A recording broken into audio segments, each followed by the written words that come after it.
Hola a todos y bienvenidos a Medimos para la Vida, el podcast donde cada dato cuenta y cada decisión puede marcar la diferencia. Hoy traemos un episodio distinto, porque no lo preparamos solos. Esta vez el contenido viene de ustedes, de las preguntas y comentarios que nos han dejado en nuestras redes. Queremos darle voz a esa curiosidad que tienen sobre el agua y la hidrología, y compartir respuestas que no solo sean técnicas, sino cercanas, claras y útiles. Así que prepárense, porque vamos a ir leyendo sus inquietudes y conversando sobre ellas, como si estuviéramos reunidos alrededor de un río, charlando y aprendiendo juntos. Arranquemos ya con la primera pregunta. Aquí nos escribe Mariana desde Quito. En mi comunidad, el río donde jugábamos de niños ahora en verano se queda casi seco. ¿Por qué pasa eso si antes no ocurría? Mariana, lo que cuentas es algo que está ocurriendo en muchos lugares. Un río no depende solo de la lluvia, sino de todo lo que sucede en la cuenca que lo alimenta. Exacto. Cuando hay deforestación, el agua ya no se infiltra poco a poco en el suelo, sino que escurre rápidamente. Eso significa que durante la época de sequía, el río no tiene ese respaldo que antes venía del subsuelo. Y sumemos a eso el consumo. Hoy la agricultura usa más riego, las ciudades crecen y necesitan más agua. Todo eso le resta al río. Y claro, está el factor climático. Hace 30 años, las lluvias eran más largas y constantes. Hoy tenemos aguaceros intensos en poco tiempo, que inundan un día, pero no alimentan el río el resto del año. Yo recuerdo un caso en la costa del Perú. La gente pensaba que el río desapareció de un año a otro, pero cuando revisamos las mediciones históricas, vimos que el caudal venía bajando lentamente por 15 años. Solo que nadie lo había notado hasta que se volvió crítico. Eso pasa cuando no hay datos. Todo parece sorpresa, pero cuando tienes estaciones midiendo caudal y nivel a lo largo del tiempo, ves la tendencia y así puedes anticipar. Nos escribe Carlos por Instagram. ¿Cuál es la diferencia entre nivel y caudal? Siempre escucho esos términos y me confunden. Buena pregunta, Carlos. A ver, el nivel es simplemente la altura del agua en un punto específico, como si pusieras una regla en la orilla y marcaras hasta dónde llega el agua. Es una medida vertical, muy sencilla de entender. Pero ojo, eso no nos dice cuánta agua está fluyendo en el río. El caudal es otra cosa. Es el volumen de agua que pasa por una sección en un segundo. Para calcularlo, necesitas dos datos, el nivel y la velocidad del agua. Para que quede más claro, imagina dos ríos distintos. El primero es ancho, con el nivel alto, pero el agua está casi quieta. El segundo es más angosto, pero con corriente rápida. Si los miras solo por el nivel, dirías que el ancho lleva más agua, pero si calculas caudal, probablemente el estrecho transporte mucho más. Eso pasa en la práctica todo el tiempo. En un proyecto minero, el río se veía tranquilo desde la orilla. Incluso los trabajadores pensaban que era un río manso. Pero cuando pasamos el ADCP, que es un medidor acústico de corrientes, nos dimos cuenta de que el caudal era altísimo, porque la velocidad bajo la superficie era tremenda. Y al revés también. Hemos visto ríos enormes, con niveles que impresionan desde un puente, pero cuando se mide el caudal, resulta que apenas llevan volumen útil porque la corriente es demasiado lenta. Por eso es un error confundirlos. El nivel es solo una fotografía vertical del agua. El caudal, en cambio, es la película completa de lo que circula en el río. Y algo más. En hidrología, usamos la relación entre ambos para construir lo que se llaman curvas de gasto. Es como una tabla que nos permite saber, a partir de un nivel, cuál es el caudal que corresponde, porque ya hemos medido esa relación en campo. Eso es vital para la gestión.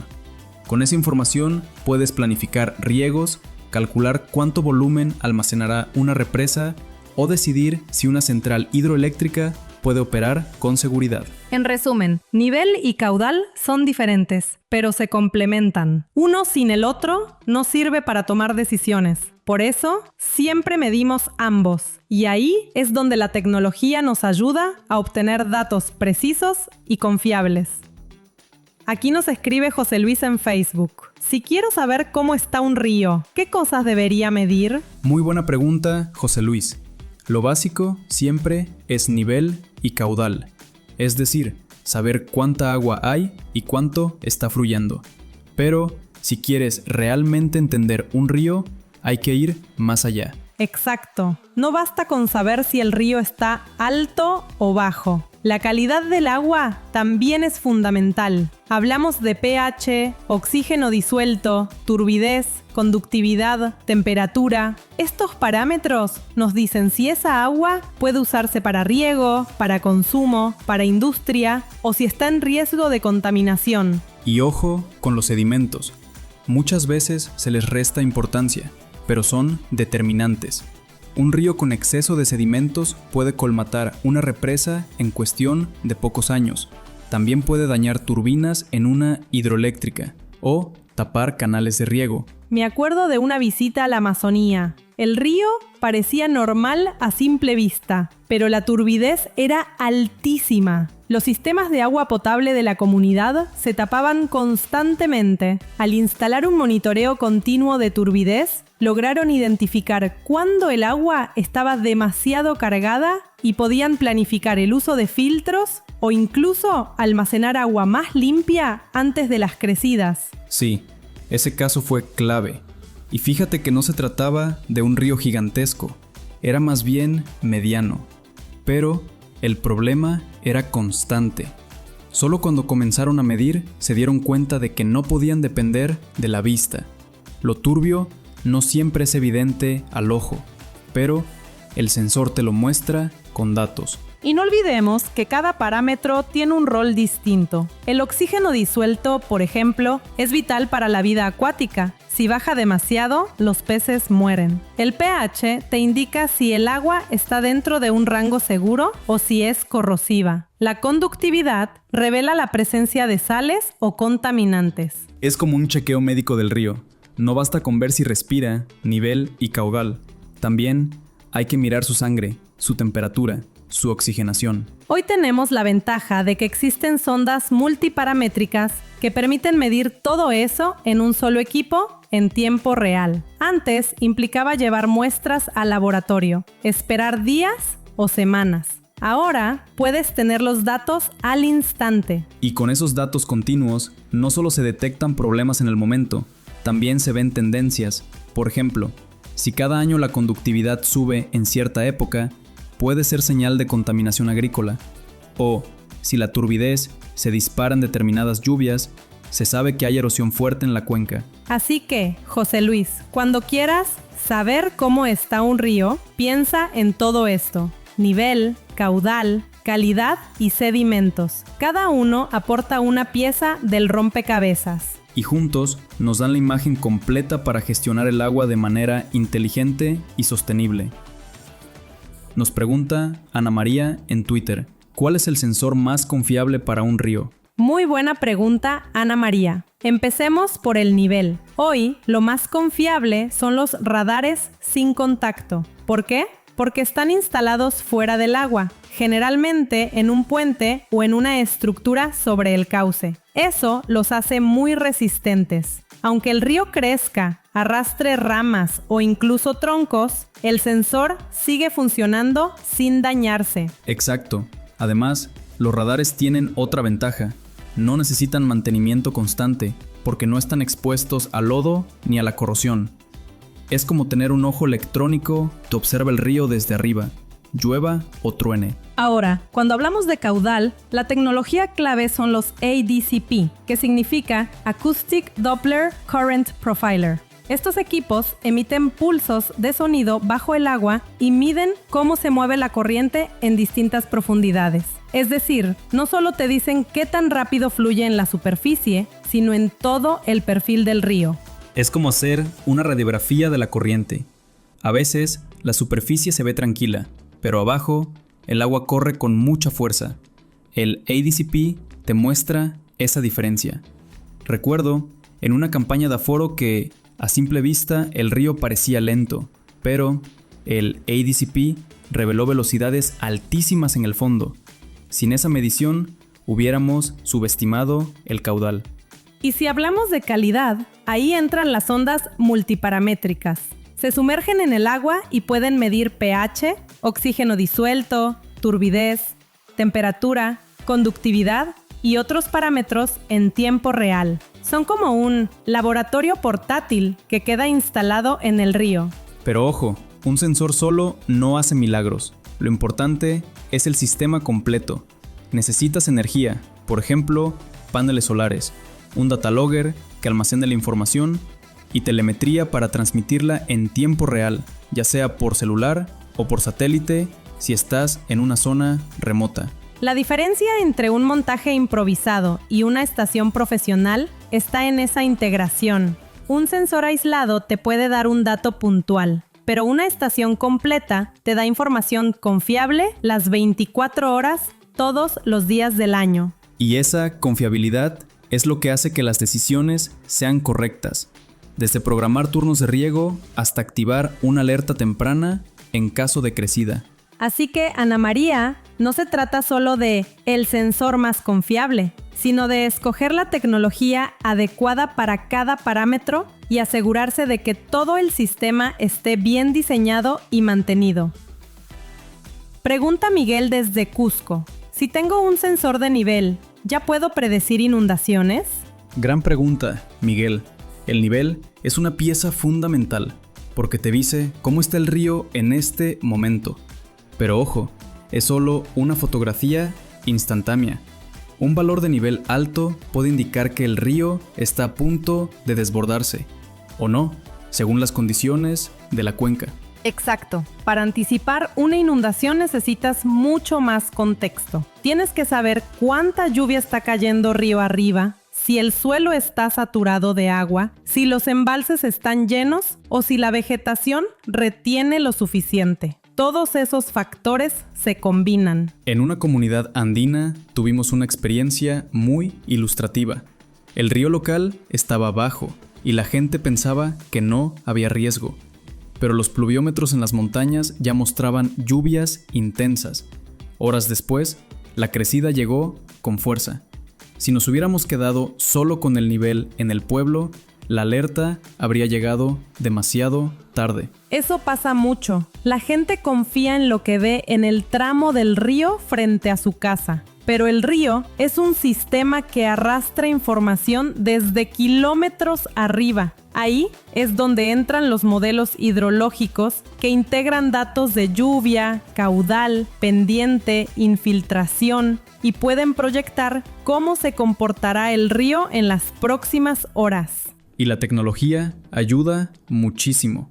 Hoy con telemetría en tiempo real, un pluviómetro remoto puede enviar datos cada 5 minutos y ese dato se integra automáticamente en el modelo. Ya no dependemos de esperar que alguien mida manualmente. Además, se pueden generar umbrales de alerta. Por ejemplo, si en la parte alta de la cuenca llueve 40 milímetros en 2 horas, se sabe que el río llegará con un caudal crítico 6 horas después. Eso da un margen para evacuar, proteger bienes o cerrar carreteras.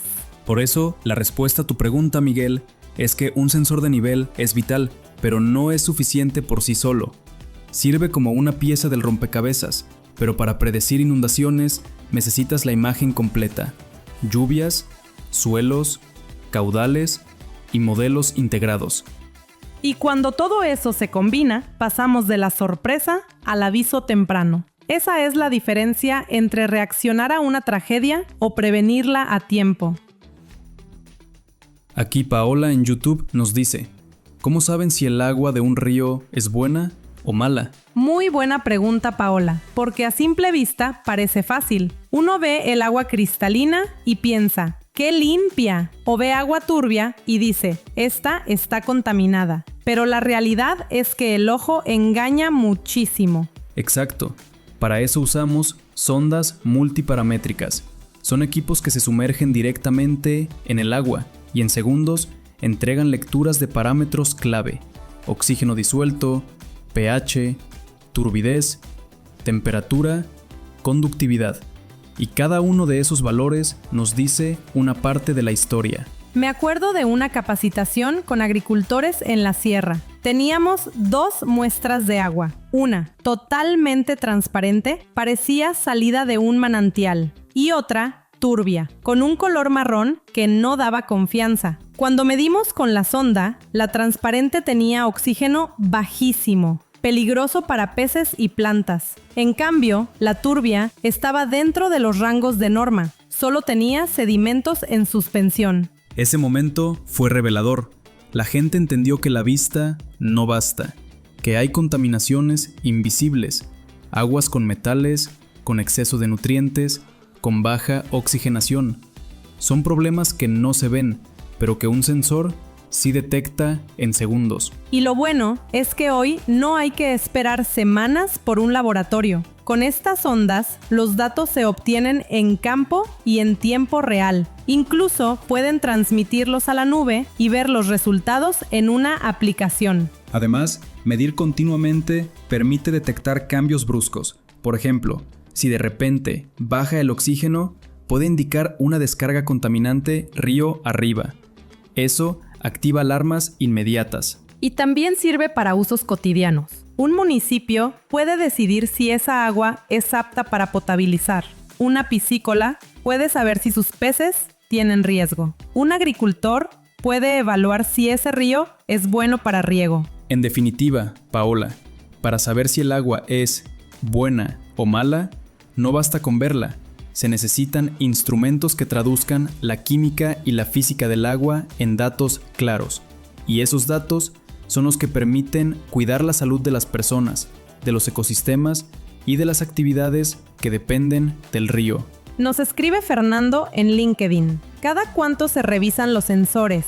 ¿No se dañan rápido? Gran duda, Fernando. La frecuencia de mantenimiento depende mucho del ambiente donde instalas el sensor. No es lo mismo un río de montaña, con aguas claras y frías, que un río de la costa lleno de sedimentos, algas o residuos orgánicos. En lugares limpios, un sensor puede operar meses sin problema. En ríos más agresivos, en cuestión de semanas, ya puede estar cubierto de algas o barro. Sí, yo recuerdo una estación en la costa donde en temporada de verano los sensores quedaban literalmente tapizados de algas verdes en menos de un mes. Había que entrar al río, limpiar con cepillos y recalibrar. En cambio, en la sierra, con aguas cristalinas, ese mismo sensor duraba casi 3 meses sin intervención. Por eso, hoy la tecnología ha avanzado mucho.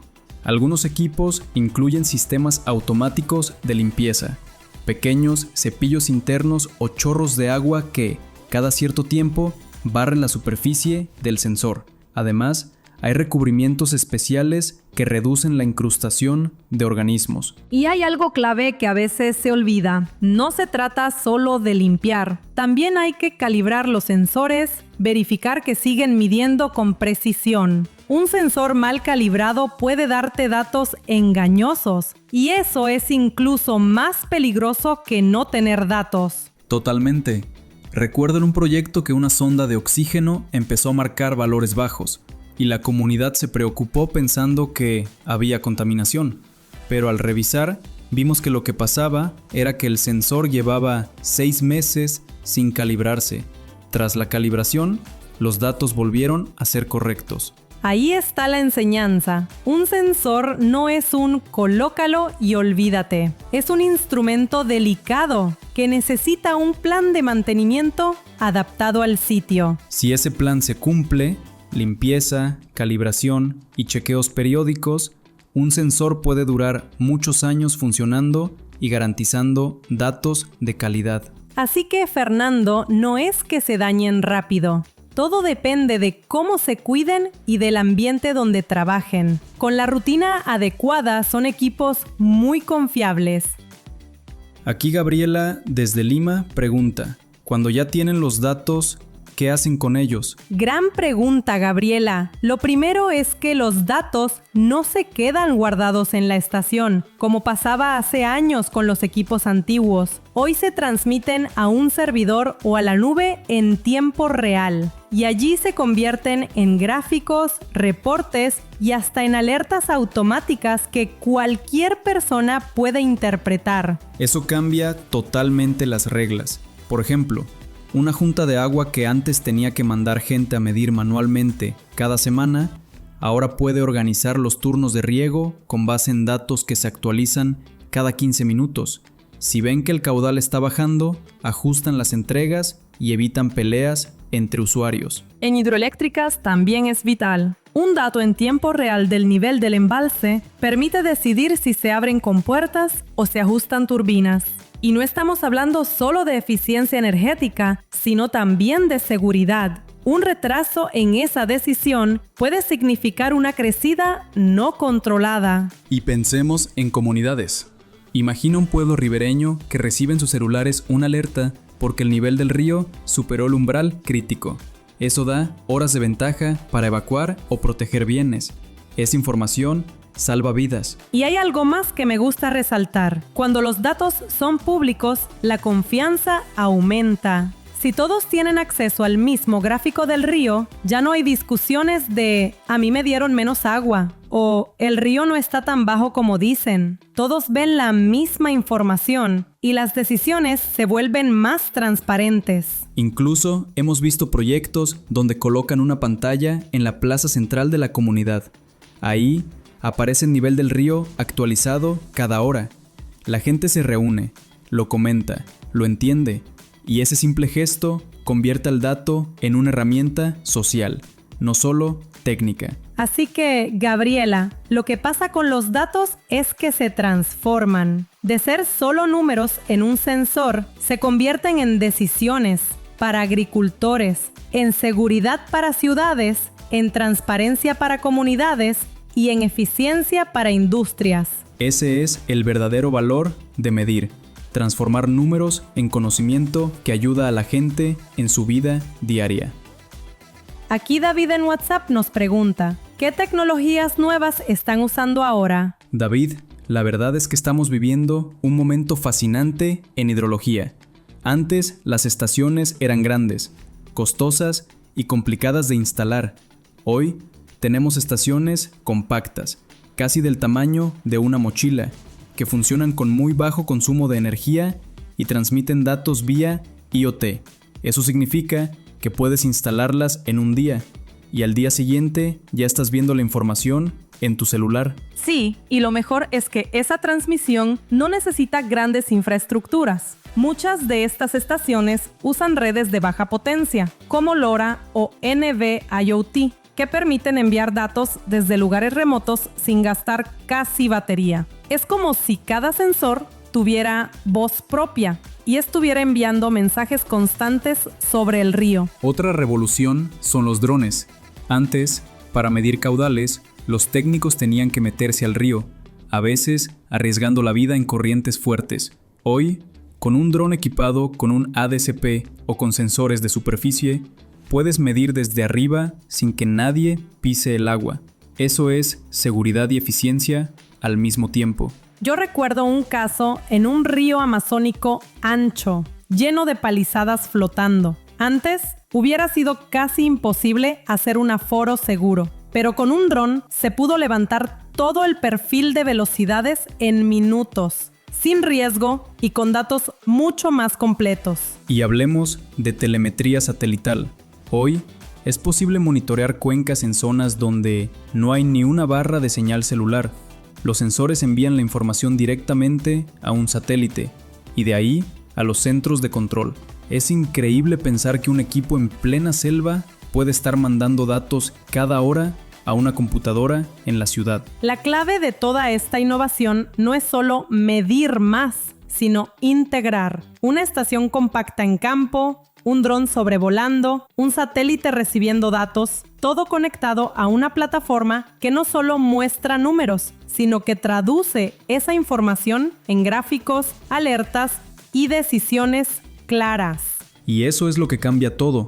Pasamos de un monitoreo fragmentado a un sistema integrado, donde la tecnología se convierte en los ojos y oídos permanentes de la cuenca. Así que David, las tecnologías nuevas ya no son ciencia ficción, están aquí y están transformando la forma en que entendemos y cuidamos nuestros ríos. Nos escribe Laura desde Piura.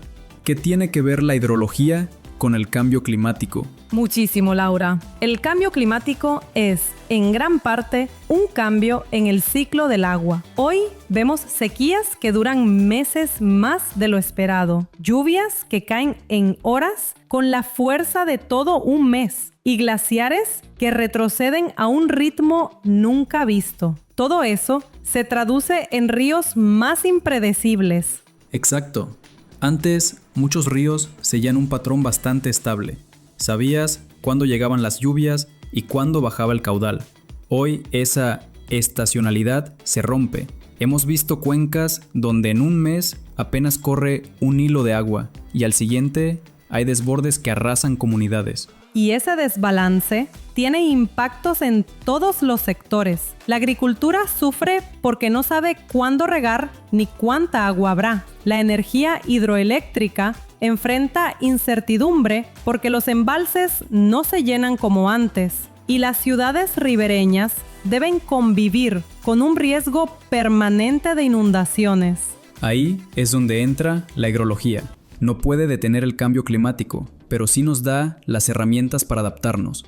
Cuando medimos nivel, caudal y calidad del agua de manera constante, obtenemos la información necesaria para diseñar defensas, programar turnos de riego, decidir si una represa puede almacenar más o si una comunidad necesita activar una alerta temprana. Yo recuerdo un caso en el altiplano. Una comunidad pensaba que las sequías eran mala suerte o castigos de la naturaleza, pero al instalar estaciones y analizar series de datos, entendieron que el problema era que la temporada de lluvias se estaba acortando año tras año. Con esa evidencia, pudieron ajustar sus cultivos, cambiando variedades más resistentes y planificando el uso del agua de manera más eficiente. Ese es el poder de la hidrología, pasar de la incertidumbre y el mito a la información clara y útil, porque medir no cambia la lluvia, pero sí cambia la forma en que nos preparamos para ella. En Latinoamérica, empresas como Sensor Vital han liderado la implementación de redes hidrológicas completas, con instrumentación robusta y confiable, que hoy respalda decisiones en minería, energía, agricultura y comunidades. Gracias a eso, muchos territorios ya están mejor preparados frente a los impactos del clima. Porque al final, Laura, la conexión entre hidrología y cambio climático es directa. Sin medir el agua no podemos adaptarnos. Con datos sí podemos anticipar, protegernos y tomar decisiones más inteligentes para el futuro. Antes de terminar, queremos agradecerles de corazón por todas las preguntas que nos enviaron. Cada una refleja la curiosidad y la preocupación que tienen por nuestros ríos, y eso para nosotros es valiosísimo. Ustedes hacen posible este espacio y nos encanta sentir que estamos construyendo este conocimiento en comunidad. Totalmente. Y ya que hablamos tanto de ríos, me gustaría cerrar con un par de mitos y realidades que escuchamos casi a diario. Mito: un río grande nunca se seca. Realidad: depende de la cuenca. Si se degrada, si pierde su bosque o si se sobreexplota, incluso el río más imponente puede quedarse sin agua. Mito: medir es caro. Realidad: lo caro es no medir y tener que enfrentar después los impactos de una inundación, una sequía o las pérdidas económicas que generan. Medir no es un gasto, es una inversión en prevención, en seguridad y en futuro. Recuerda, lo que no se mide no se puede cuidar. Donde hay datos, hay prevención. Y en cada decisión que salva, ahí estamos nosotros. Medimos para la vida. Este episodio llega a ustedes gracias a Sensor Vital, porque lo que no se mide no se puede cuidar. Y medir el agua es cuidar nuestro futuro.